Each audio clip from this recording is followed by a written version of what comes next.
Everybody, my name is Sufredo from Study Life. So today we are going to start a new topic, that is oceans. So oceans are the major part of land hydrosphere. जो ocean है मतलब hydrosphere का जो most of the part है वो ocean cover करते हैं, मतलब महासमुद्र. There are all interconnected मतलब जो सभी ओशंस है वो एक दूसरे से जुड़े हुए हैं. The ocean waters are always moving. जो ओशन का जो पानी रहता है वो हर समय मूव होता रहता है, रुकता नहीं है कभी.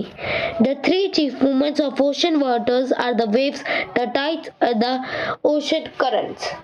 मतलब जो तीन ऐसे रीजन है इसकी वजह से जो ओशन का जो वाटर रहता है वो हमेशा मूव क्यों करता है, उसके तीन रीजन है. फर्स्ट रीजन क्या है? फर्स्ट है वेव्स मतलब लहराती वाटर में, उसकी वजह से मूव होता है.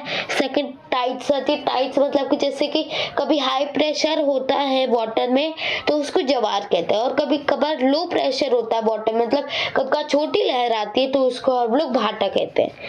और द ओशन करंट्स, और एक और रीजन है ओशन करंट्स. ओशन करंट्स क्या होता है? जो पानी के नीचे भी जमीन होती है तो उधर कुछ हलचल हो जाती है पानी के नीचे, उसकी वजह से कभी कभार बहुत बड़ी सुनामी टाइप आ जाती है, उसे ओशन करंट कहते हैं. The 5 major oceans are the Pacific Ocean, the Atlantic Ocean, Indian Ocean, the Southern Ocean and the Arctic Ocean in order of their size. अभी तो बता के हमारे वर्ल्ड में टोटल पूरे 5 ओशंस है, और 5 ओशन के नाम कैसे मतलब साइज बता के. साइज मतलब पहले सबसे बड़ा कौन सा है, फिर दूसरे नंबर पे सबसे बड़ा कौन सा है, ऐसे बता के. फर्स्ट नंबर पे आता है पैसिफिक ओशन. फर्स्ट नंबर पे पैसिफिक ओशन है. सेकंड नंबर पे अटलांटिक ओशन है. थर्ड नंबर पे द इंडियन ओशन है. फोर्थ नंबर पे सदर्न ओशन है, और फिफ्थ नंबर पे जो सबसे छोटा ओशन है वो है Arctic ocean. So now next, the Pacific Ocean is the largest ocean. जो पैसिफिक ओशन है वो सबसे बड़ा ओशन है. It is spread over 1/3 of the earth. पूरे अर्थ का जो 1/3 पार्ट है ना, मतलब कि जैसे मानो पूरे अर्थ में 3 पार्ट है. 3 पार्ट में से जो पूरा जो 1 पार्ट है वो सिर्फ अकेला पैसिफिक ओशन है. Mariana trench, the deepest part of the earth lies in the Pacific ocean. पूरे वर्ल्ड का जो सबसे गहराई वाला जो पॉइंट है वो पॉइंट भी पैसिफिक ओशन में ही पाया गया है, और उस पॉइंट का नाम क्या है? Mariana trench. The Pacific ocean is almost circular in shape. अब जो पैसिफिक ओशन कैसा है? पैसिफिक ओशन हम लोग ग्लोब में देखें तो पैसिफिक ओशन का शेप कैसा? सर्कल टाइप है. Now next, Asia, Australia, north and south America surrounded. मतलब एशिया, ऑस्ट्रेलिया, नॉर्थ और जो साउथ अमेरिका है उनके चारों तरफ पैसिफिक ओशन है. Look at the map and find out the location of this continents around the Pacific ocean. आप ये लोकेशन एक बार मैप में फिर भी देख लो. The Atlantic Ocean is the second largest continent in the world. अब जो अटलांटिक ओशन वो पूरे वर्ल्ड में दूसरे नंबर पे सबसे बड़ा ओशन है.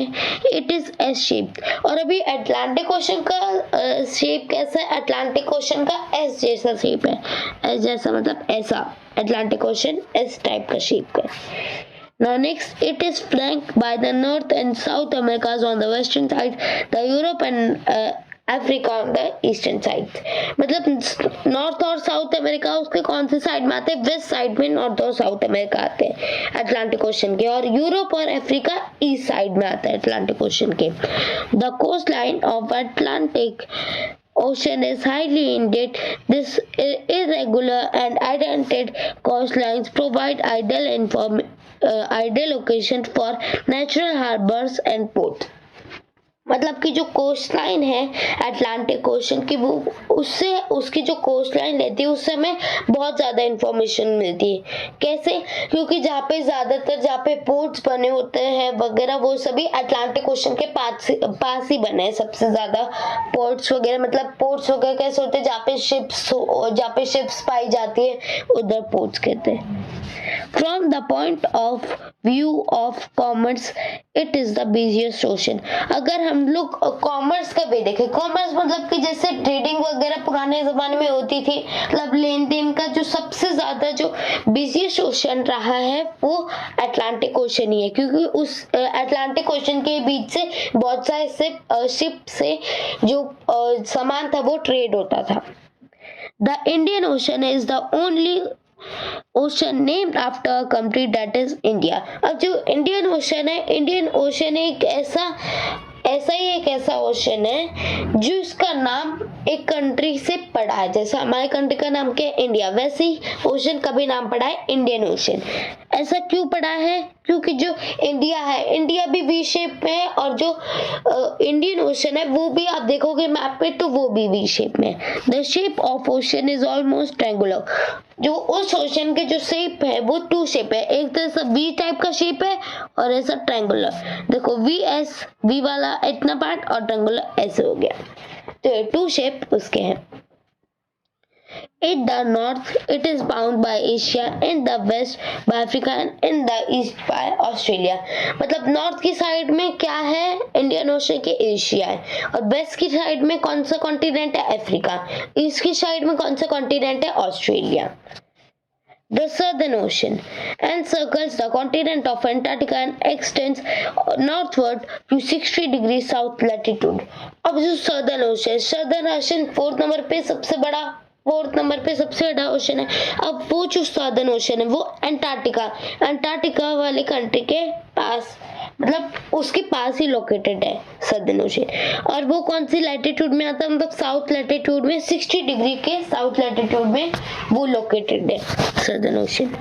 Now the Arctic Ocean. The Arctic Ocean is located within the Arctic Circle and surrounds the North Pole. अब जो आर्टिक ओशन कहाँ पे लोकेटेड है, आर्टिक ओशन वहाँ पे लोकेटेड है जहाँ पे देखो सबसे यहाँ पे सर्कल है, मतलब कि जहाँ पे टेम्परेचर वगैरह दिया रहता है, यहाँ पे आर्टिक सर्कल है, यहाँ पे ट्रॉपिक ऑफ कैंसर है, यहाँ पे इक्वेटर है, यहाँ पे ट्रॉपिक ऑफ कैप्रिकॉर्न है, और यहाँ पे एंटार्क्टिक सर्कल है. अब जहाँ पे जो आर्टिक सर्कल है उधर ये आर्टिक ओशन सिचुएटेड है.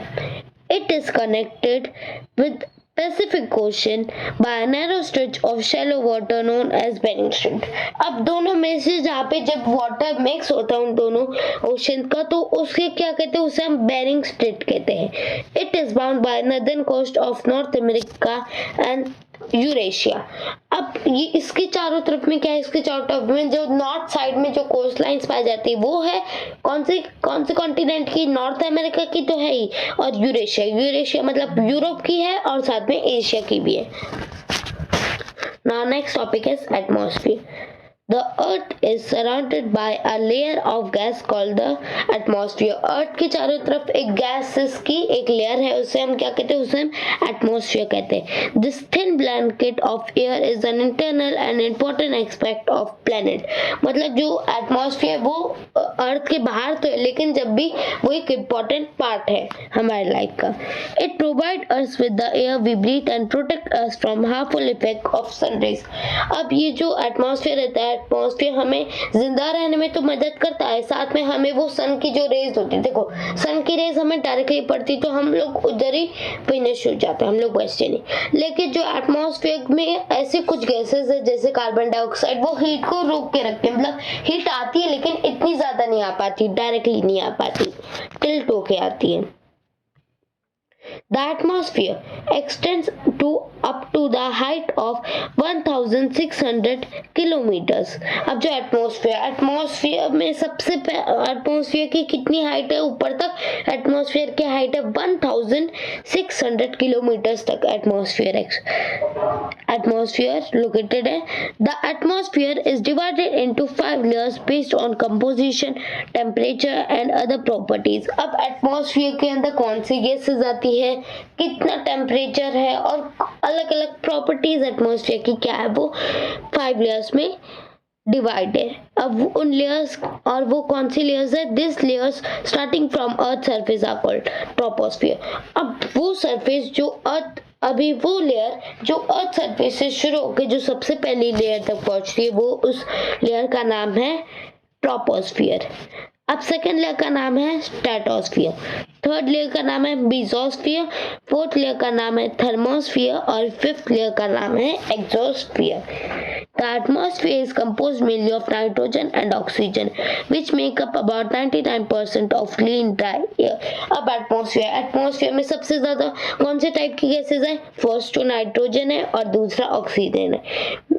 अब ये दोनों को मिला के कितना परसेंट मिलता है? दोनों को मिला के 99% मिलता है. 99% क्लीन भी होता है, क्लीन एयर होती है और ड्राई एयर भी होती है, मतलब सूखी एयर. अब नाइट्रोजन क्या है?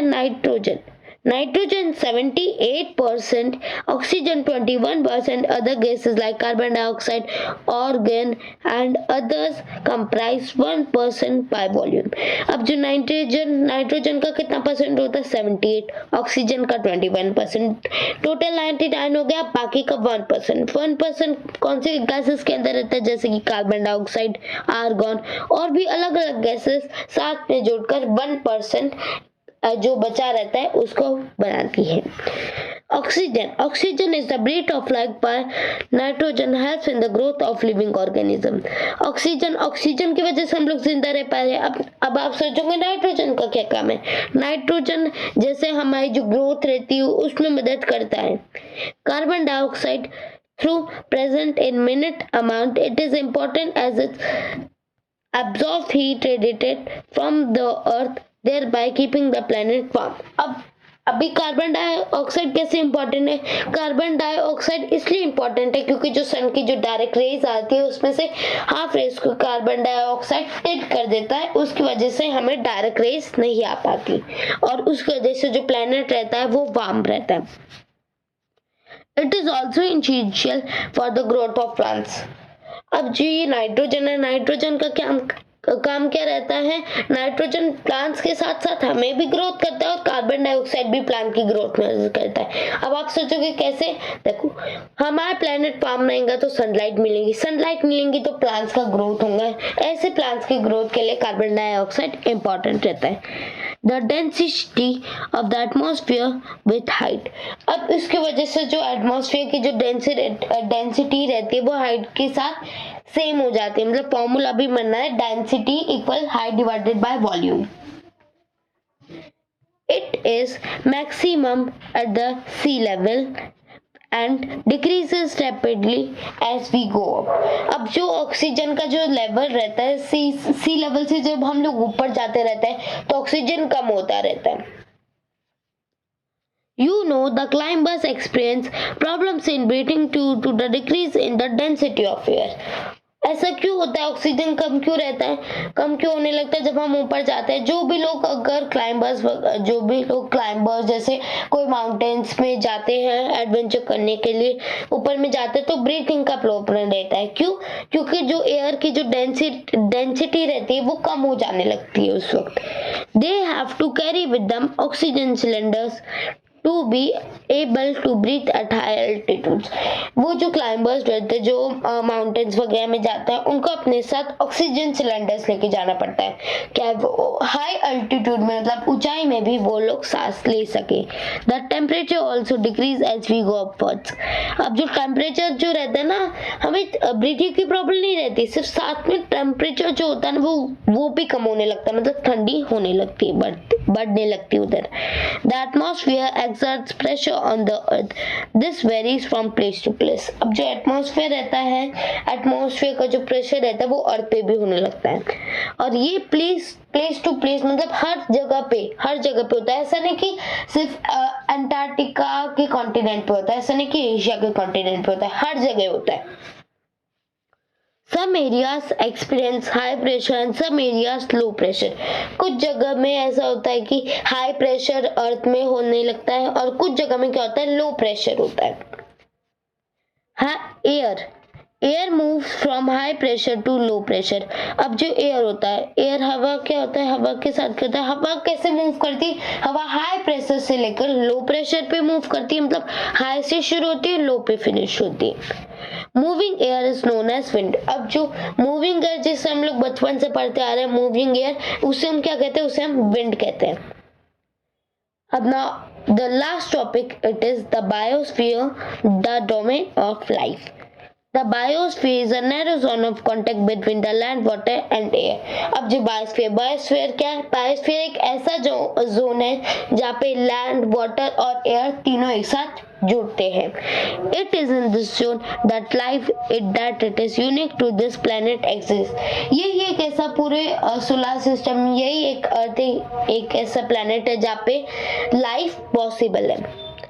There are several species of organisms that vary in size from microbes and bacteria to huge mammals. और यहाँ पे उसके ऐसा नहीं होता, यही एक ऐसा अर्थ प्लेनेट है जहाँ पे कुछ एनिमल्स का साइज, ऑर्गेनिजम्स का साइज छोटा रहता है जैसे कि माइक्रोब्स और बैक्टीरिया, और कुछ मैमल जो रहते हैं वो बहुत हाइट के होते हैं, मतलब बहुत बड़े होते हैं जैसे कि elephant. All the living organisms including human are linked to each other and to the biosphere for survival. अब जितने भी जो लिविंग ऑर्गेनिज्म है, मतलब जितने भी ह्यूमन बींग्स वगैरह है, वो एक दूसरे से बायोस्फीयर की वजह से वो जी पा रहे हैं. The organisms in the biosphere may be broadly divided into plant kingdom and the animal kingdom. अब जो organisms है बायोस्फीयर में वो कैसे डिवाइडेड है, मतलब एक तो दो टर्म में डिवाइडेड है. फर्स्ट पार्ट कौन सा है? Plant kingdom. सेकंड पार्ट है animal kingdom. The three domains of the earth interact with each other and affect each other in some way or other. अब जो तीनों डोमेन्स है एक दूसरे से इंटरैक्ट जुड़ते तो या साथ में अफेक्ट भी करते हैं, नुकसान भी पहुंचाते हैं एक दूसरे को. जैसे कि अभी एग्जांपल दिया गया है. For example, cutting of forest for fulfilling our needs of wood और clearing land for agriculture may lead to fast removal of seed of soil for slopes. अब देखो यहाँ पे एग्जांपल कैसे हम करते हैं एक दूसरे को. जैसे मानो फॉरेस्ट वगैरह दिए गए हैं, वो फॉरेस्ट वगैरह एटमॉस्फेयर का पार्ट है. एटमॉस्फेयर को कट करके वो क्या करता है, एटमॉस्फेयर को कट करके वो एग्रीकल्चर, खेती वगैरह करने के लिए वो क्रॉप्स उगाते हैं. अब ये क्या अफेक्ट कर रहा है, ये जो एटमॉस्फेयर है, एटमॉस्फेयर को हार्म पहुंच रहा है. कैसे हार्म पहुंच रहा है? जो लिथोस्फीयर है, लिथोस्फीयर एटमॉस्फेयर को हार्म पहुंचा रहा है. फर्स्ट एग्जांपल में हम लोगों ने देखा. अब नेक्स्ट में देखते हैं. Similarly, Earth's surface may be changed due to natural calamities like earthquake. For example, there could be submerge of lands as happened in the case of tsunami recently. अब देखो, अब इधर क्या बताए, सिमिलरली ऐसे कि जैसे यहाँ पे कुछ नेचुरल कैलामिटीज रहते हैं, मतलब डिजास्टर रहते हैं, जैसे कि अर्थक्वेक, सुनामी वगैरह, ये सभी जो डिजास्टर रहता है उनकी वजह से भी प्रॉब्लम पहुंचते हैं इन्वायरमेंट को. जहाँ से कि यहाँ पे एग्जांपल भी दिया गया है, कुछ जो आइलैंड्स वगैरह, जो लैंड पार्ट है वो पानी में सबमर्ज हो गया था, पानी में डूब गया था लैंड. कैसे? सुनामी की वजह से. जैसे कि parts of Andaman and Nicobar island were submerge under water. अब जो अंडमान और निकोबार आइलैंड है, अंडमान और निकोबार आइलैंड, उनका वो जो आइलैंड था, थोड़ा सा जो आइलैंड है ना, वो सबमर्ज हो गया था. सुनामी आई थी कुछ साल पहले, तो फिर जब सुनामी आई थी तो फिर उनका जो लैंड था ना वो डूब गया था. Discharge of waste materials into lakes and rivers make the unsuitable for human age. It also damage other forms of life. इसके वजह से हमारे रिवर्स होते हैं, रिवर्स में भी केमिकल्स वगैरह आ जाते हैं, उसकी वजह से वैसे भी हार्म पड़ता है, हमारी लाइफ को डैमेज पहुंचते हैं. Emissions from industries, thermal power plants and vehicles pollute the air. Carbon dioxide CO2 is an important constituent of air, but increase in the amount of CO2 leading the global temperature. अब जो industries, thermal power plants और vehicles क्या करते हैं, उनसे pollution होता है. Pollute क्या करता है, एयर को पॉल्यूट करता है. अब कार्बन डाइऑक्साइड का शॉर्ट फॉर्म है CO2. CO2 एक बहुत इंपॉर्टेंट एयर का पार्ट है क्योंकि वो हीट रेडिएट करता है, जो मैंने बताया था. लेकिन अगर वो ज्यादा बढ़ जाता है तो फिर हमारी अर्थ में ग्लोबल वार्मिंग होने लग जाएंगी. अभी भी है लेकिन ज्यादा होने लग जाएंगी global warming. This is termed as global warming. Warming, इसे ग्लोबल वार्मिंग फिर कहेंगे. There is thus a need to limit the use of sources of the earth to maintain the balance of natural between the domains of the lithosphere, the atmosphere and the hydrosphere. हमें जो ये lithosphere, atmosphere और जो hydrosphere, ये सभी जो तीनों elements है, इन तीनों एलिमेंट्स का खास करके इम्पोर्टेंट होते हैं तीनों एलिमेंट्स, और साथ में हमें इनको बैलेंस पे रखना पड़ता है. So till here is the chapter. So thank you for watching. Please watching this video. Please like, share, and subscribe our channel. Thank you for watching. Bye bye.